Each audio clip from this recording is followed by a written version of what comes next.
Welcome to another Making Meaning. That means it's Tuesday night. That means it's 6 o'clock here in Great Falls. Have a special episode for you tonight, one that I taped about a month ago. And I've been lucky enough that I've had a lot of guests on. So I thought one being locked and loaded would come out pretty quick, and it has not. So it's been a embarrassment of riches, I guess I could say. And let's start off with a song for my friend, my guest today. He named his boat after this song.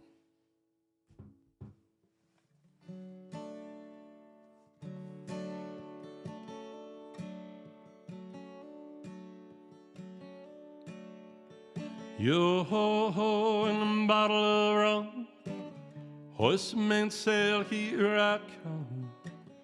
Ain't no room on board for the insincere. You're my witness, I'm your mutineer. I was born to rock the boat. Some may sink, but we will float. Grab your coat, let's get out of here. You're my witness, I'm your mutineer. Long ago we laughed at shadows, lightning flash, thunder follows. They could never hope to find us here. You're my witness, I'm your mutineer.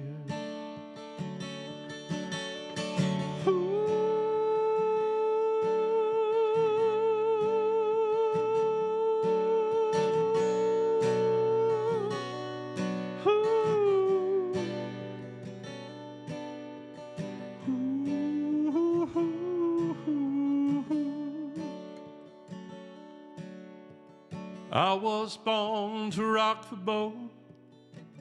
Some may sink, but we will float. Grab your coat, let's get out of here. You're my witness, I'm your mutineer.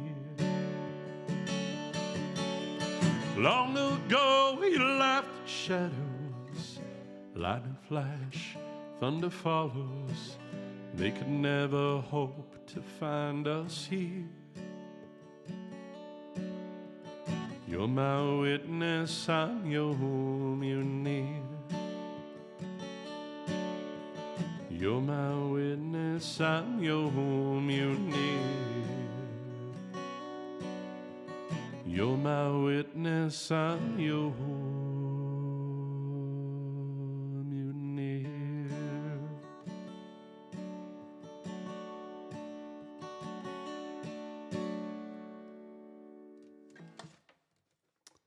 All right. Word from our sponsors. Strength, story, steel. That's O'Boyle Steelworks. Every knife we forge is one of a kind, built to last, built for you. From custom blades to hand-etched detail. Each piece carries history in its steel. Whether for daily use or as a showpiece for generations, we craft it by hand right here in Montana. Find O'Boyle Steelworks on Instagram, Facebook, Etsy, and Patreon. Strength, story. Thank you, O'Boyles. Doing some great work out there, as always. That was a song by Warren Zevon called Mutineer. This is one by Joel Corda called Wreck Myself Again.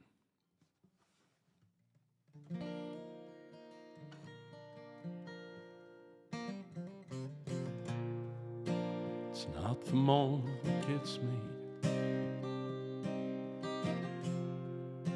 it's that it won't shine through. It's not the daylight that kills me, distance between me and you. Well, half of me wants to tell you not to give up on me. Well, half of me wants to sell you things that could never be. Don't give me another chance. Don't you give me another chance. If you do, I'll just wreck myself again. If you do, I'll just wreck myself again. But it's the struggle between the two that has me thinking you. Well, it's the struggle between the two that has me drinking to you, to you, to you. No, it's not the phone that gets me. It's out, it won't ring through. It's not the hum that kills me. It's this light not connecting to you. Wanna feel like something. It's not entirely tired. Well, I wanna feel like someone. It's not entirely sad. Don't give me another chance. Don't you give me another chance. 'Cause if you do, I'll just wreck myself again. If you do, I'll just wreck myself again. If you do, I'll just wreck myself again. If you do, just wreck myself all over again.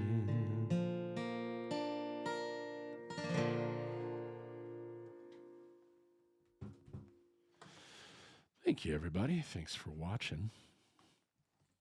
Got some stuff going out there in the world. Let me see what we're looking at here on those numbers. Look at those people.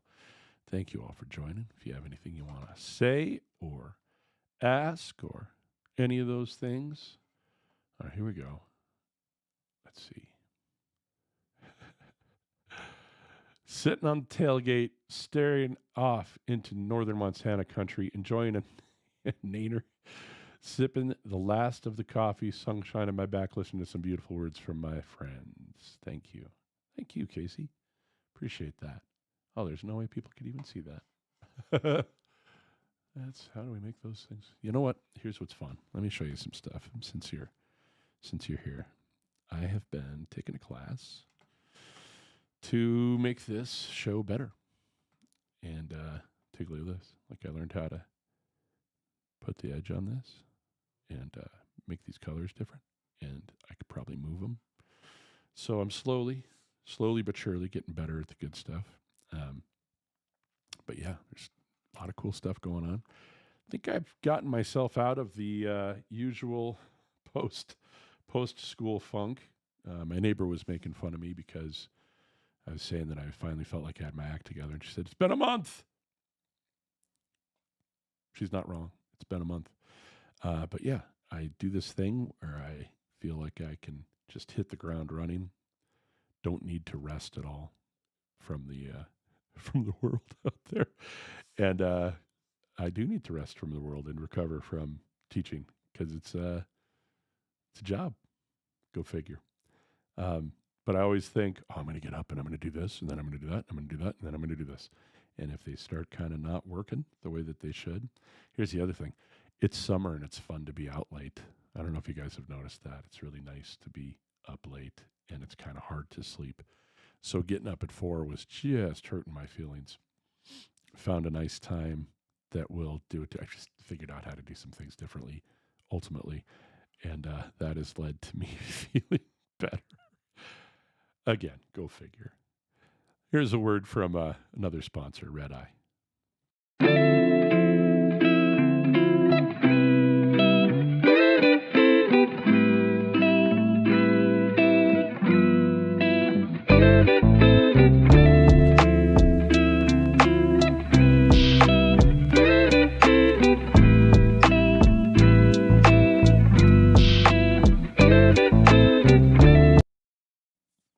You know what? Those other songs were too laid back. Let's do some Can't Help But Think. Get a little shouty in here. Then show that interview. What do you say, America?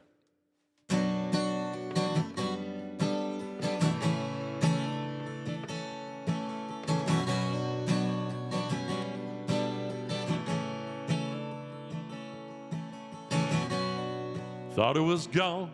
It's back again. Thought it was weakness, but it's strength, my friend. Well, I can't help but think of those things you said to me. Well, I can't help but think of the ways we can be free.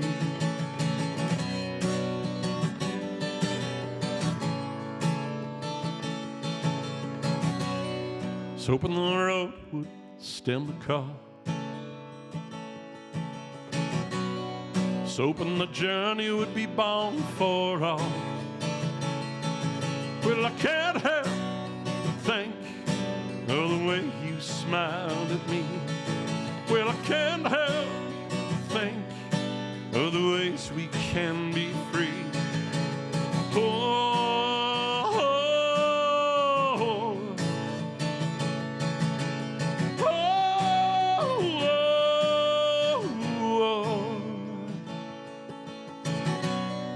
you got it all straight in your head. Someone's pain is over when you're dead. Well, I can't help but think of the different ways to see. Well, I can't help but think, well, the difference between you and me. Oh,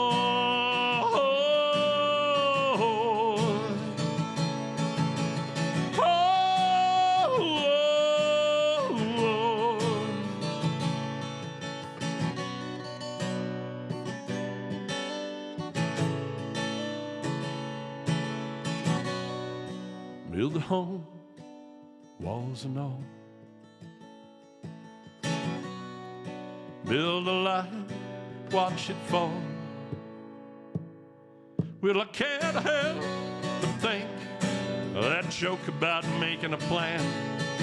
Well, I can't help but think that God is just a stubborn man.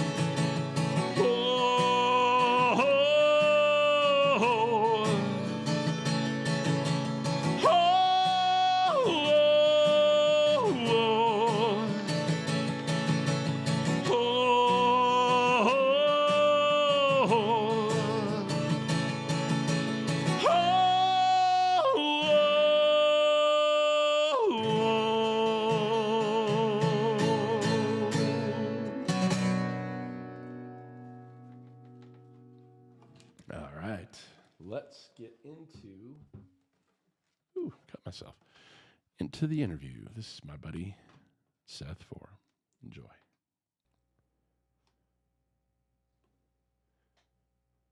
Today feels a little different. Every year, a group of my University of Idaho brothers make the trip to Great Falls, and somehow this is now the 4th time they've done it. That's remarkable in itself. Life gets busy, kids grow up, careers change, people move, yet somehow these friendships keep showing up. What's especially meaningful is that Seth Vore was right there on night one. When I won the nationwide competition to become the entertainer at the Sip and Dip, there's a lot of excitement, a lot of uncertainty, and a lot of hope. Seth was one of the friends who came to witness the beginning of that chapter. Since then, and before then, he's been living a story of his own. Many people dream about breaking out of the routine and chasing adventure. Seth and his family actually did it. Through their On Fire family project, they stepped away from the expected path, pursued financial independence, bought a boat, and spent a year traveling America's Great Loop, a journey of thousands of miles connecting rivers, lakes, canals, and coastlines across the eastern half of the United States. Along the way, they documented not just the places they visited, but the realities of family, risk, freedom, and what happens when you finally live the dream you've been talking about. Tonight, we'll talk about friendship, adventure, family, reinvention, and what happens when ordinary people decide to do ordinary, extraordinary things. Please welcome my friend, Seth Vore. There he is. Yay! Wait. We've got to do the... Hold on, I did it wrong. I got to do this. You're going to get the timpani roll. And...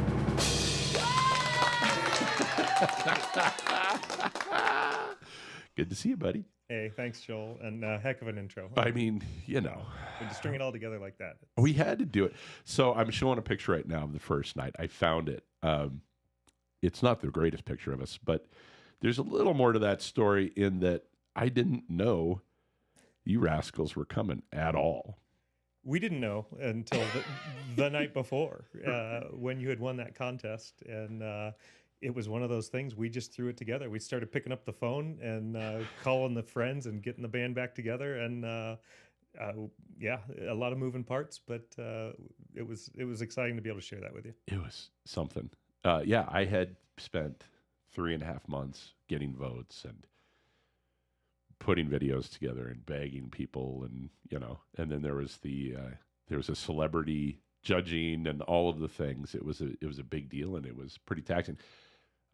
You probably knew, but I had COVID the week before the final. Oh my God. And like my first going out was to do the last part of that audition.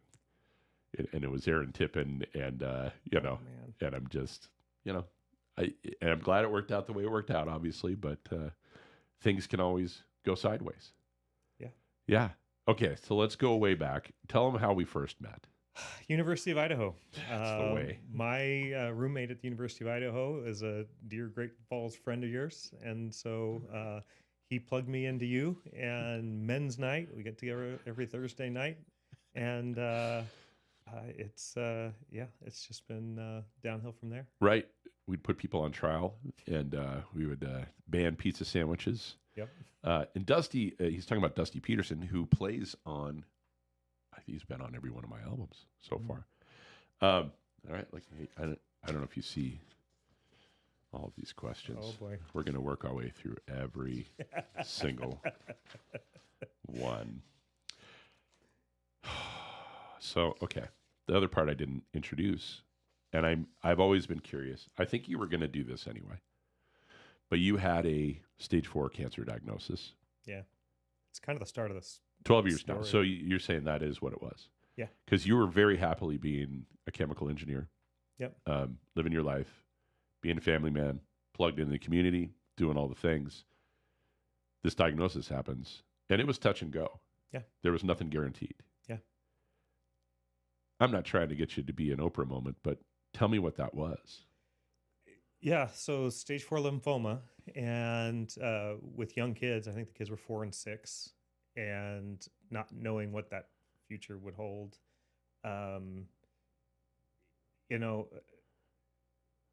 There's very few things I think I could name that got me through that time in my life. My faith, my family, and friends rank among those things, and having something to live for and to strive for and to pull to get through it. It was 6 or 9 months of treatment and scans and prodding and poking and inpatient and outpatient and a lot of different things. And then of course it doesn't, the switch doesn't flip and life returned to normal immediately after. There was a year or more of just clawing back to normal life. Like I remember the first day I was able to even go back to work for like a half day or something. Yeah. And, I had the shivers, I was whatever, but to get up, get in a car, which I could barely drive, go to work for some number of hours and come home was a huge achievement, milestone, whatever. And then, just continued treatment and things through that whole section of life. But there was a lot of just getting back to some kind of normal, Right. that defined immediately after treatment. And then there's always just a dark cloud looming over you. You don't know, is this remission? Is it remission? Is it remission that lasts, a couple of weeks or a couple of years, Right. or what? And I still, I'm 12 years in now and doing great, full remission. I'm not even on the radar for scans or anything like this. I just get my annual physical and some blood tests. But in those first weeks, months, years, you just don't know. Right. And that's tough.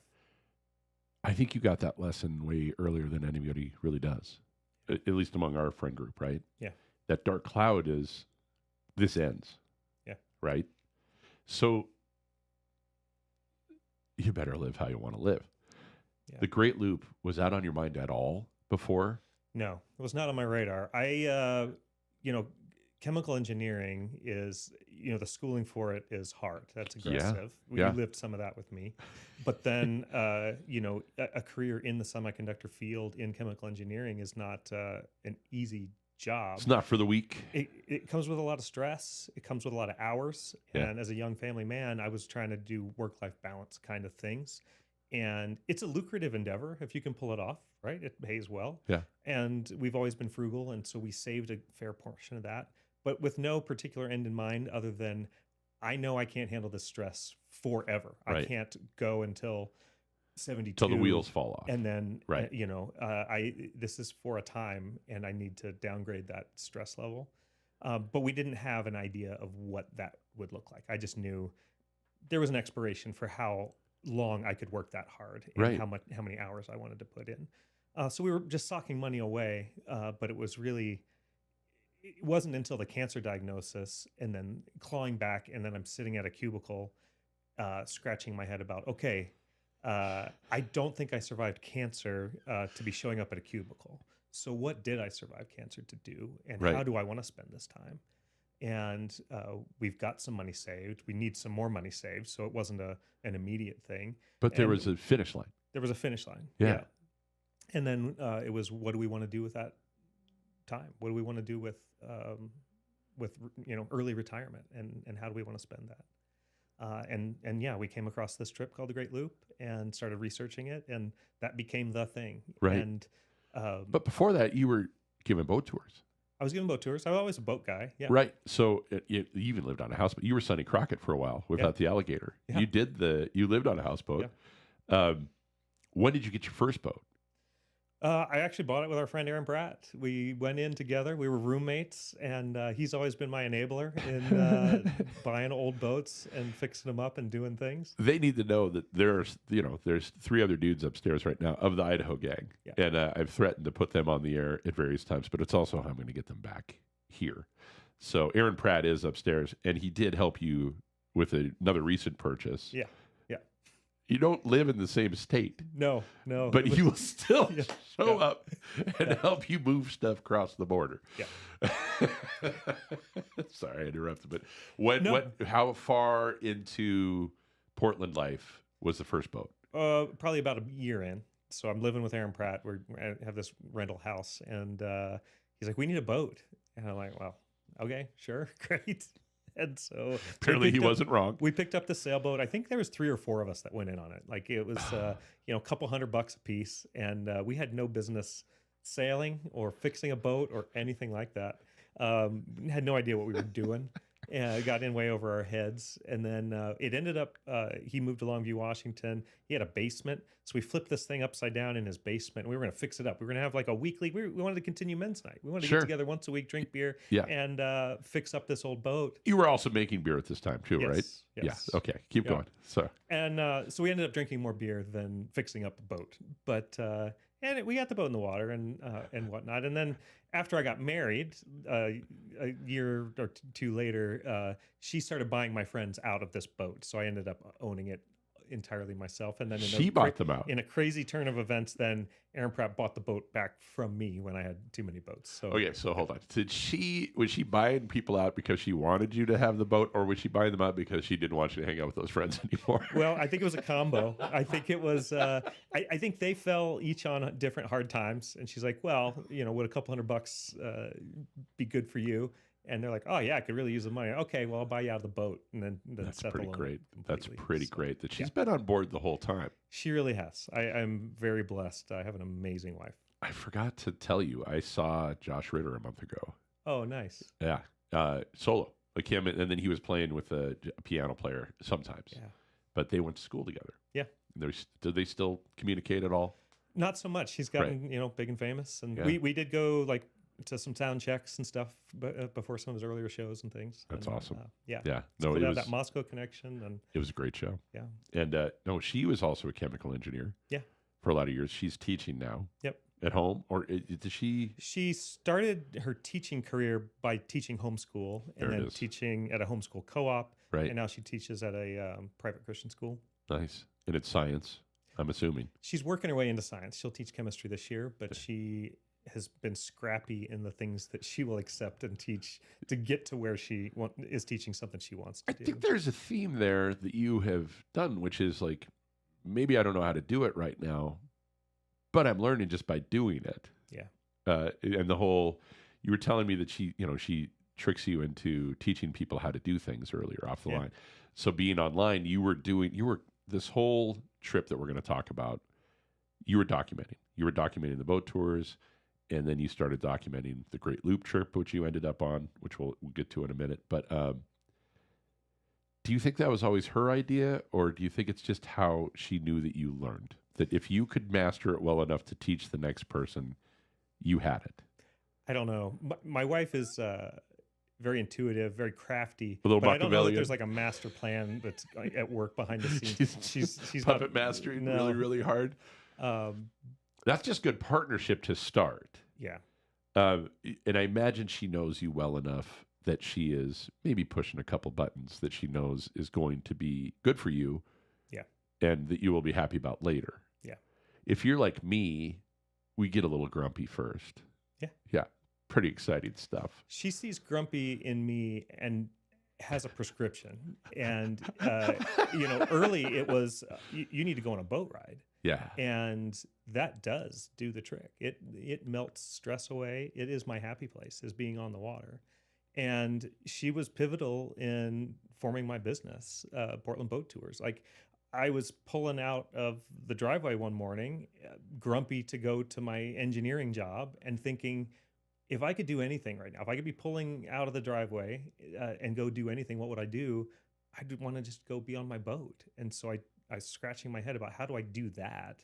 And of course, I wanted it to be, big and lucrative and amazing and awesome. It turned out to be an interesting side hustle, a side business, but I was happy doing it every minute I was down there. I'd be grumpy until I got down there. I'd be grumpy, about some of the clients I would take out. But ultimately, I loved sharing the water with people. Yeah. And but she saw that. She saw that with young kids at home, I needed a boat ride. I needed more boat rides than my family had the capacity to accompany me on. Right. And so having the business was therapeutic for me.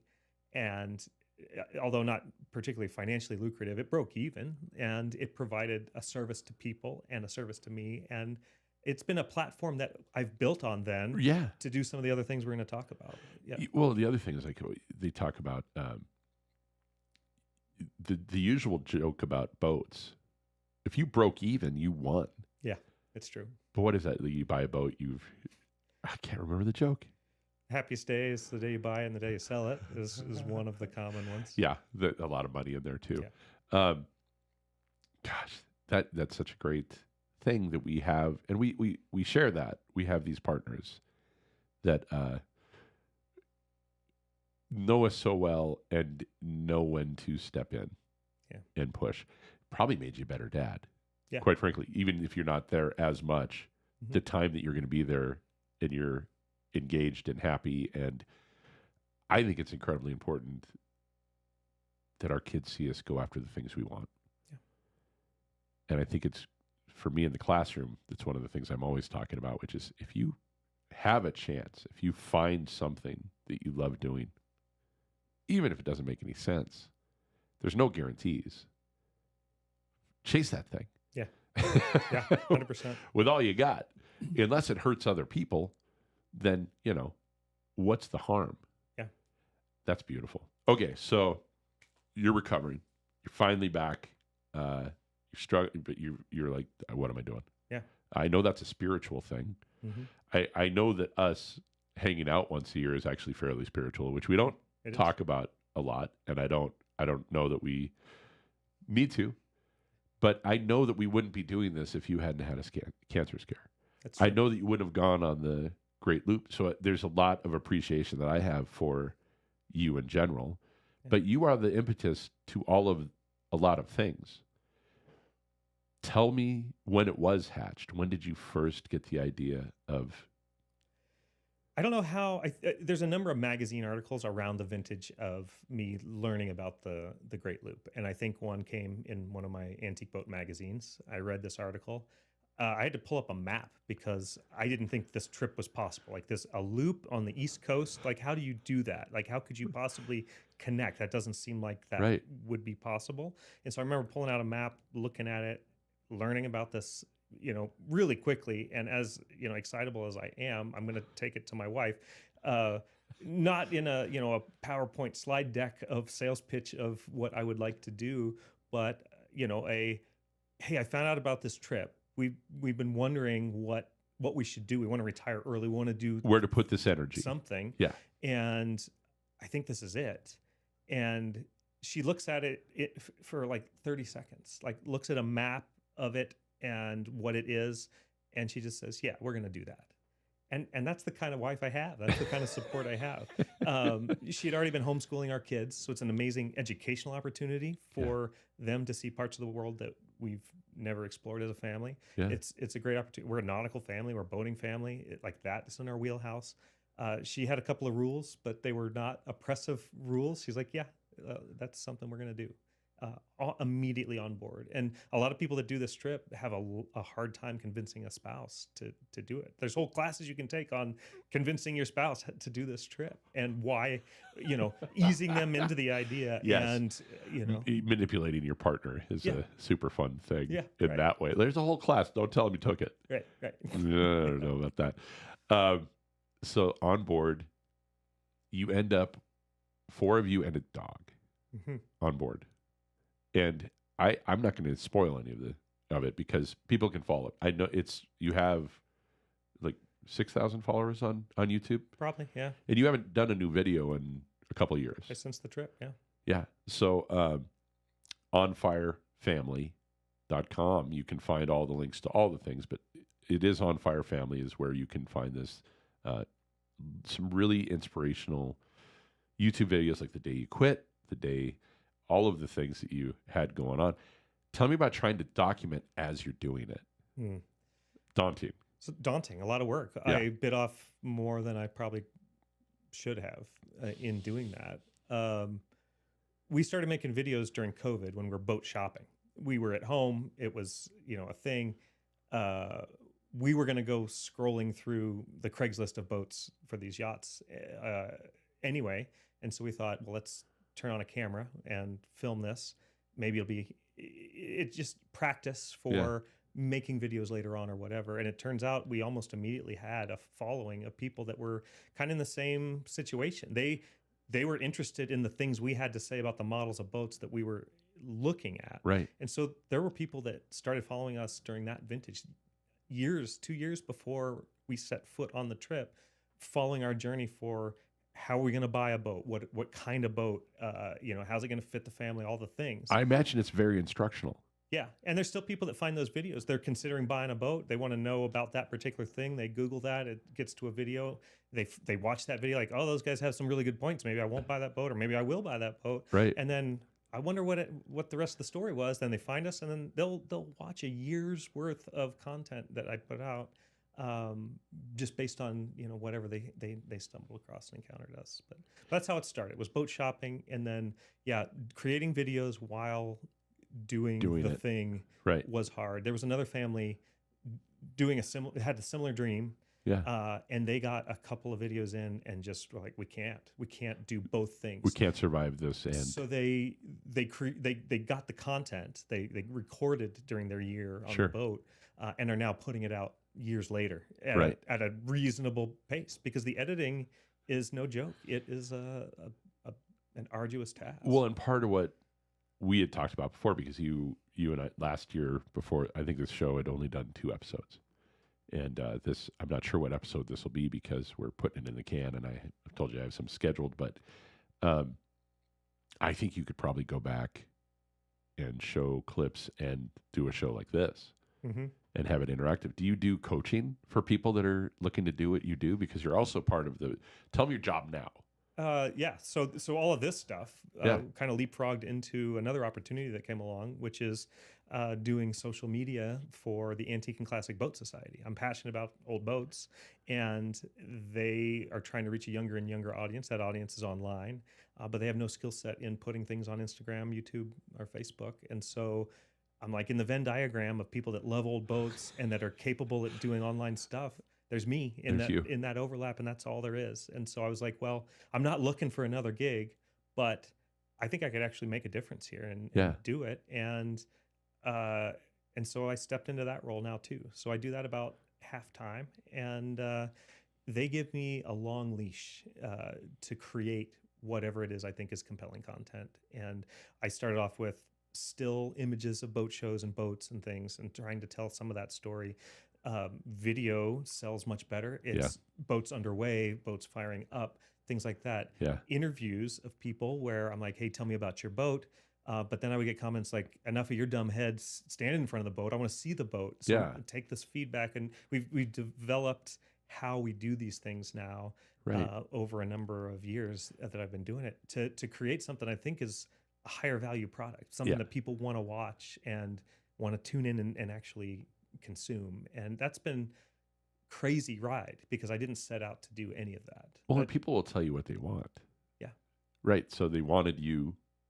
You're like, people like me.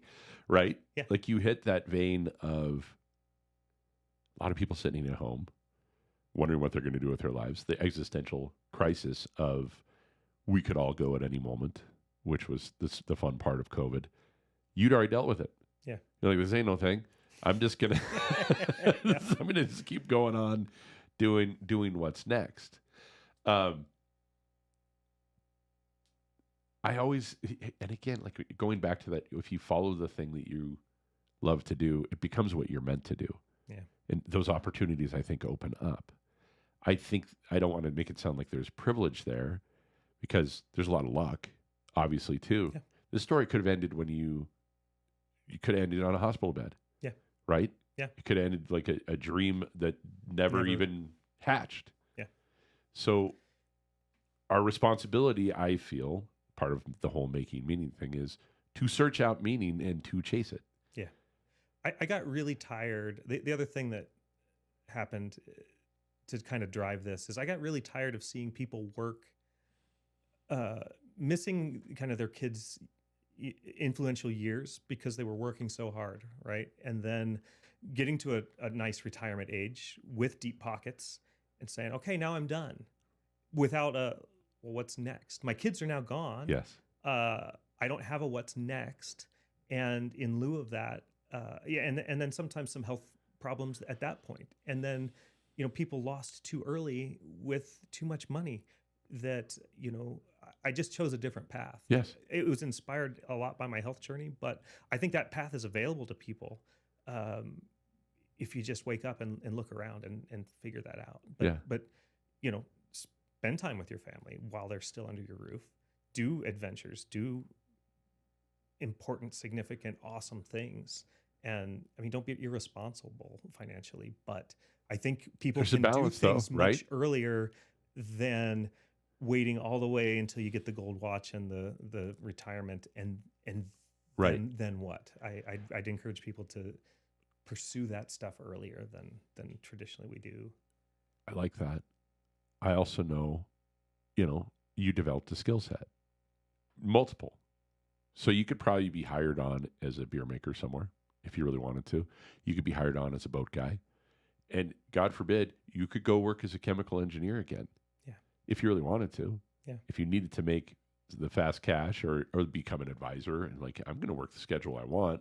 I want that part of my brain tickled again. That may happen. Yeah. It's not like you just didn't like the cubicle of it. Right. But that work was always very satisfying work. Yeah, I remember, Yeah. that was the hilarious part of this men's night group because it started with musicians and the crossover is upstairs because he was a double major, Scott Kim, double major in bass and chemical engineering.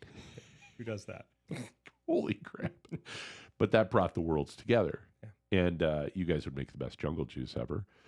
But also like the way that you would be talking about, the way you would attack problems, the way that you would get those things going. I always admired. My brain doesn't seem to work quite that way. And I also had the fun of not being diagnosed with the ADHD till like I was 50. Right. Yay! But I also used that to my advantage. It can be a superpower. It really can. Can be. What is the next adventure we talked about a little? I'm trying to remember what we talked about IRL and and on the show, but you have the next one kind of figured. A little bit, yeah. We've got another boat now, and it's an old boat, and we're working on it. But there's cruising in the Pacific Northwest right in our backyard that we've not done, and so there's the ultimate goal is Alaska. So we want to do Puget Sound, San Juan Islands, Alaska. It won't be a family trip. Our kids are gonna have their own agendas and launch and do their things. Right.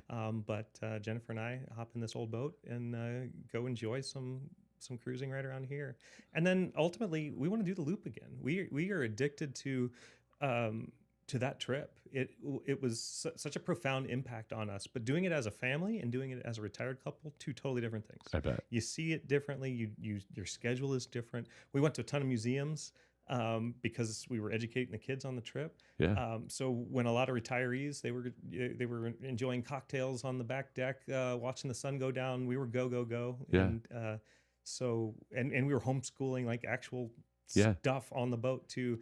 That's a different pace of life and making videos. So to do it again with a slower pace, right, informed by all of the highs and lows of the trip already. Yeah. Why not go and do that? Absolutely. And one of the surprising things to me about the trip, I'm an introvert. I don't do peopling well. I don't think. You learned to. I've learned to. Right. And people always say, it's about the people you meet on this trip. It's not about the places you go or the trip itself. It's the people. And I was like, nah, that may be for everybody else. That's not for this guy. Not for this guy. But what I did find is it is about the people. It is about the people you cruise with, the people you encounter on the trip. And, I'm still in a weekly Bible study with guys from that 3 years ago. I got to get up at 4 a.m. to be on with them because right.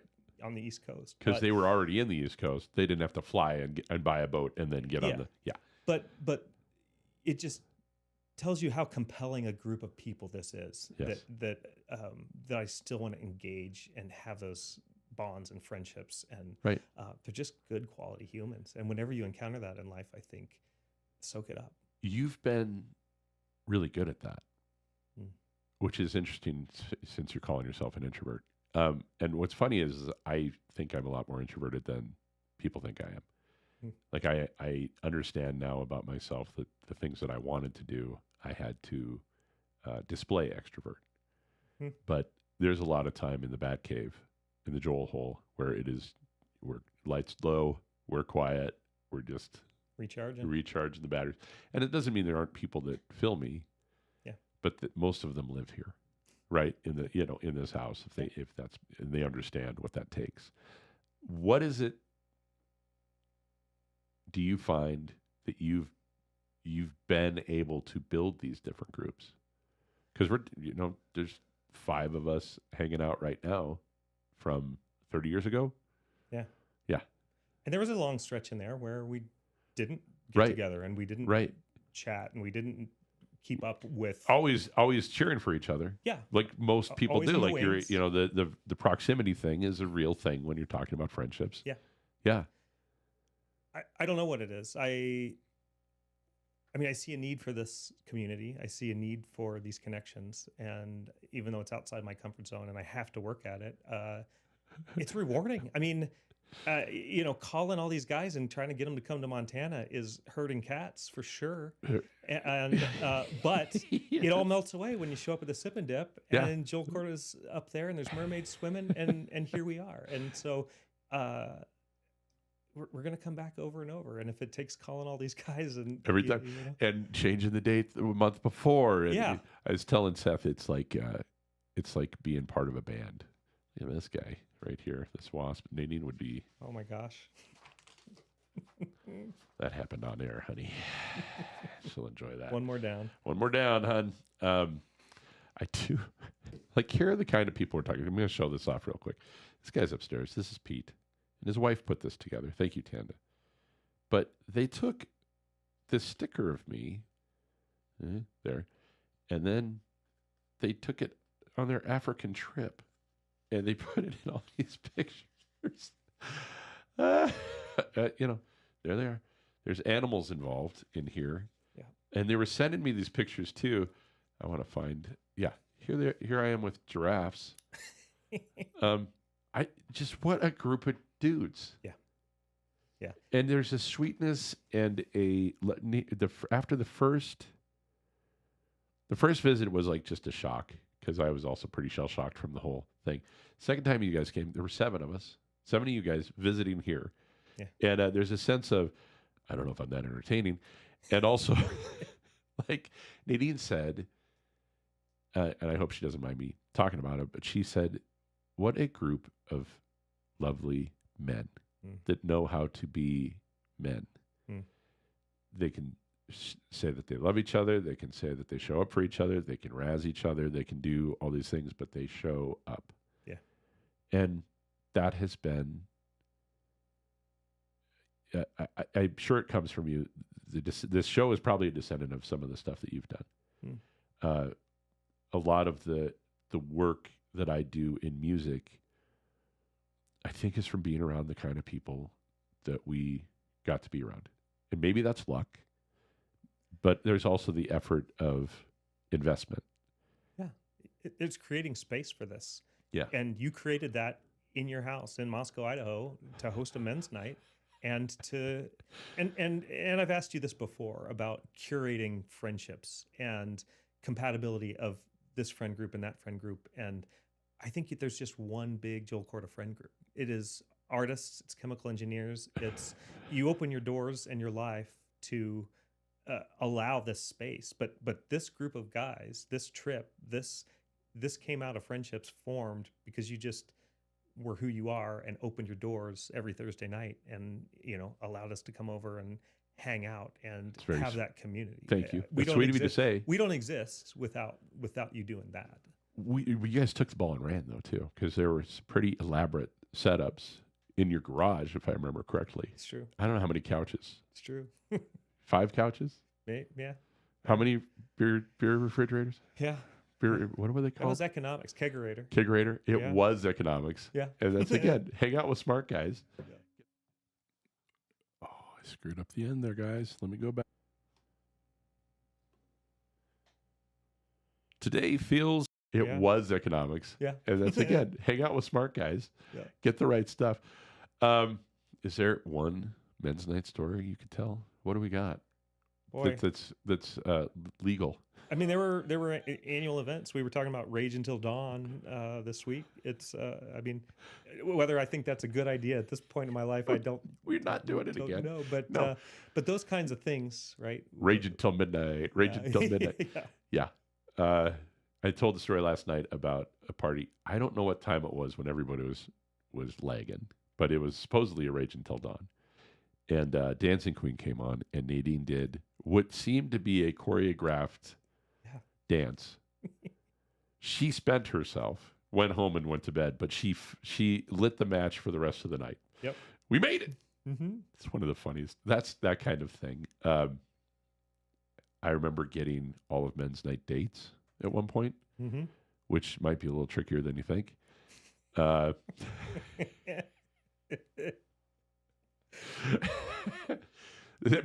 it took. Some of those took. That was pretty exciting. Mm-hmm. Yeah. No, I think I need to have you on again because I know that the next adventure and the planning is a big part of it. Definitely want to get some of those other personalities. Hopefully that the technology evolves so that I could actually get maybe we get a boom mic in here and we could get the whole. It might be a chaos that the world isn't quite ready for. I mean, I don't know if I'm ready for it as soon as we get off this interview, but there's comedy gold and there's life gold in these men that